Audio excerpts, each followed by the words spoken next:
Honey trap ವಿಚಾರ BJP ಮತ್ತು ಕಾಂಗ್ರೆಸ್ ನಾಯಕರ ನಡುವೆ ಮಾತಿನ ಕಿಚ್ಚು ಹಚ್ಚಿದೆ. ಡಿಸಿಎಂ ಡಿಕೆ ವಿರುದ್ಧ ನೇರ ಆರೋಪ ಮಾಡ್ತಿರೋ ಮುನಿರತ್ನ ಹನಿ ಟ್ರ್ಯಾಪ್ ಕೇಸ್ ಸಿಬಿಐಗೆ ಕೊಟ್ಟರೆ ಸರ್ಕಾರ ಉಳಿಯಲ್ಲ ಅಂತ ಹೇಳಿದ್ದಾರೆ. ಈ ಎಲ್ಲಾ ಸುದ್ದಿಯನ್ನ ನೋಡೋಣ ಸಮಗ್ರ ನ್ಯೂಸ್ ಟಾಪ್ 9 ನಲ್ಲಿ. ಹನಿ ಟ್ರ್ಯಾಪ್ ವಿಚಾರವಾಗಿ ಬಿಜೆಪಿ ಶಾಸಕ ಮುನಿರತ್ನ ಡಿಸಿಎಂ ಡಿಕೆ ಶಿವಕುಮಾರ್ ವಿರುದ್ಧ ನೇರವಾಗಿ ಆರೋಪ ಮಾಡ್ತಿದ್ದಾರೆ. ಇದಕ್ಕೆಲ್ಲ ಡಿಕೆ ಹೊಣೆ ಅಂತಿದ್ದಾರೆ. ಹನಿ ಟ್ರ್ಯಾಪ್ ಕೇಸ್ ಸಿಬಿಐ ತನಿಖೆಗೆ ಕೊಟ್ರೆ ಸರ್ಕಾರ ಉಳಿಯಲ್ಲ. ಮೊದಲು ರಾಜಣ್ಣ ವಿರುದ್ಧ ಸುಮೋಟೋ ಕೇಸ್ ದಾಖಲಿಸಿ ಮಂಪರು ಪರೀಕ್ಷೆ ಮಾಡಿಸಿ 48 ಜನರ ಹೆಸರು ಬಾಯಿ ಬಿಡಿಸಿ ಅಂತ ಮುನಿರತ್ನ ಆಗ್ರಹಿಸಿದ್ದಾರೆ. ಇದರಲ್ಲಿ ಯಾವುದೇ ಮುಚ್ಚುಮರೆ ಇಲ್ಲ. ಡಿಕೆ ಶಿವಕುಮಾರ್ ಅವರೇ ಇದಕ್ಕೆ ನೇರ ಹೊಣೆ. ಯಾಕಂದರೆ ಅವರೇನು ಹೊಸ್ದಾಗಿ ಮಾಡ್ತಾ ಇಲ್ಲ. ನಾವು ಜೊತೆಯಲ್ಲಿದ್ವಿ.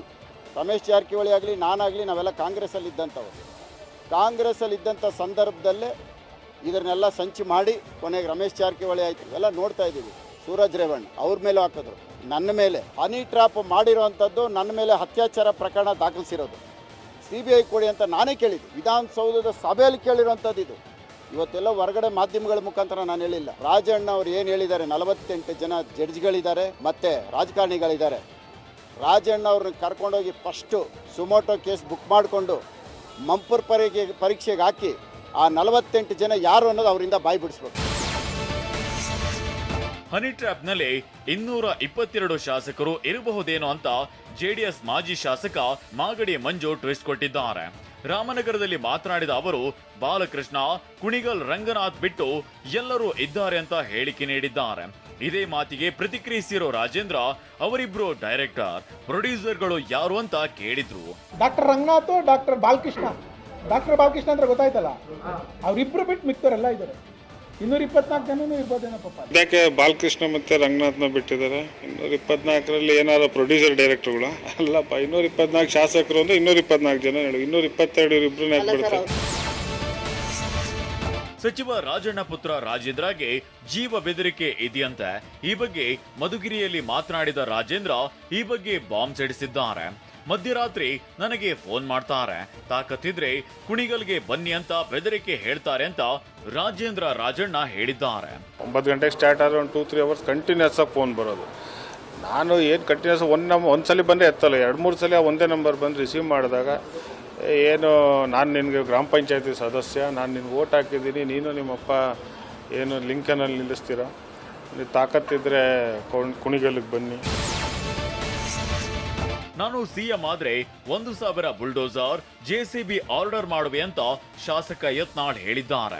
ಬಾಗಲಕೋಟೆ ಜಿಲ್ಲೆಯ ಗುಳೇದಗುಡ್ಡದಲ್ಲಿ ಶಿವಾಜಿ ಕಾರ್ಯಕ್ರಮದಲ್ಲಿ ಮಾತನಾಡಿದ ಅವರು, ಮುಸ್ಲಿಮರ ದಬ್ಬಾಳಿಕೆ ನಿಲ್ಲಬೇಕೆಂದ್ರೆ ಬುಲ್ಡೋಸರ್ ತರಬೇಕು. ಒಂದ್ ಕಡೆ ಕುಯ್ಯಿ ಅಂದ್ರೆ ಕಲಾಸೆ, ಇಲ್ಲದಿದ್ರೆ ಕಂಟ್ರೋಲ್ ಆಗಲ್ಲ ಅಂತ ಹೇಳಿದ್ದಾರೆ. ನಾನೇನಾರು ಮುಖ್ಯಮಂತ್ರಿ ಆದ್ರೆ 1000 ಬುಲ್ಡೋಸರ್ JCB ಆರ್ಡರ್ ಮಾಡ್ತೀನಿ. ಒಂದು ತಾಲೂಕವಾಗಿ 25 ಫೀಟ್ JCB ಬಿಟ್ಟಿರ್ತೀನಿ. ಒಂದೇ ಪಾಯಿಂಟ್ ಅಂದ್ರೆ ನನಗೆ ಕಲಾಸೆ ಕಂಟ್ರೋಲ್ ಆಗೋದಿಲ್ಲ. ಸಭಾಪತಿ ಬಸವರಾಜ ಹೊರಟ್ಟಿ ರಾಜೀನಾಮೆ ಪತ್ರ ವೈರಲ್ ಆಗಿದೆ. ಈ ಬಗ್ಗೆ ಹುಬ್ಬಳ್ಳಿಯಲ್ಲಿ ಪ್ರತಿಕ್ರಿಯಿಸಿದ ಬಸವರಾಜ ಹೊರಟ್ಟಿ, ವೈರಲ್ ಆದ ಪತ್ರದಲ್ಲಿ ಸಹಿ ಇಲ್ಲ, ಸಹಿ ಮಾಡಿದ ಪತ್ರ ಲಾಕರ್ನಲ್ಲಿದೆ. ನನ್ನ PA ಆ ಪತ್ರವನ್ನ ವೈರಲ್ ಮಾಡಿದ್ದಾರೆ. ರಾಜೀನಾಮೆ ಕೊಡಬೇಕು ಅನ್ನೋ ನಿರ್ಧಾರ ಮಾಡಿದ್ದು ನಿಜ ಅಂತ ಹೊರಟ್ಟಿ ಹೇಳಿದ್ದಾರೆ. ಅದು ನಾನು ಟೈಪ್ ಹೊಡೆಯೋಕ್ಕೆ ಹೇಳಿದ್ದೆ ನಮ್ಮ ಆಫೀಸ್ನಲ್ಲಿ ನಮ್ಮ PAಗೆ. ಅವನು ಟೈಪ್ ಹೊಡೆದು ಏನೈತೆ, ಅವ್ನಿಗೆ ಸಮಾಧಾನ ಏನೋ ಆಗಿಲ್ಲ, ಏನಾಗಿಲ್ಲ ಗೊತ್ತಿಲ್ಲ. ನನ್ನ ಕಡೆ ಕಾಪಿ ಕೊಟ್ಟ, 2 ಕಾಪಿ. ಅದನ್ನು ಸಹಿ ಮಾಡಿ ಆಮೇಲೆ ಕಳಿಸಿರಾತು ಅಂತೇಳಿ ರೂಮ್ ಕೂತಿದ್ದೆ ನಾನು. ಲೇಟ್ ಆಯ್ತು. ಅದು ಅವ್ನಿಗೆ ತಡ್ಕೊಳ್ಳೋದಕ್ಕೆ ಯಾರಿಗೂ ಕಳಿಸ್ಬಿಟ್ಟ. ಅದೇ ರಾಜೀನಾಮೆ ಕೊಡಬೇಕಂತ ನಿರ್ಧಾರ ಮಾಡಿದ್ದೀನಿ. ಇದರಲ್ಲಿ ಭಾಳ ಮಂದಿ ಎಲ್ಲ ಸ್ನೇಹಿತರು ಎಲ್ಲ ನೋಡಿ ಮತ್ತೆ ತಲೆಯೊಳಗೆ ಏನಂದ್ರೆ ಮತ್ತೆ ಇನ್ನೂ ವಿಚಾರ ಮಾಡಬೇಕು. ಸಭಾಪತಿ ಬಸವರಾಜ ಹೊರಟ್ಟಿ ರಾಜೀನಾಮೆ ವದಂತಿ ಭಾರಿ ಸಂಚಲನ ಮೂಡಿಸಿದೆ. ಈ ಬೆನ್ನಲ್ಲೇ ಬಸವರಾಜ ಹೊರಟ್ಟಿ ಅವರನ್ನ ಸಚಿವೆ ಲಕ್ಷ್ಮೀ ಹೆಬ್ಬಾಳ್ಕರ್ ಅಳಿಯ ರಜತ್ ಉಳ್ಳಾಗಡ್ಡಿ ಮಠ ಭೇಟಿ ಮಾಡಿದ್ದಾರೆ. ಹುಬ್ಬಳ್ಳಿಯ ದೇಸಾಯಿ ಕ್ರಾಸ್ ಬಳಿ ಇರುವ ಸಭಾಪತಿ ಹೊರಟ್ಟಿ ನಿವಾಸಕ್ಕೆ ತೆರಳಿ ಮಾತುಕತೆ ನಡೆಸಿದ್ದಾರೆ. ಸಚಿವೆ ಲಕ್ಷ್ಮೀ ಹೆಬ್ಬಾಳ್ಕರ್ ಅಳಿಯನ ಭೇಟಿ ತೀವ್ರ ಕುತೂಹಲ ಮೂಡಿಸಿದೆ.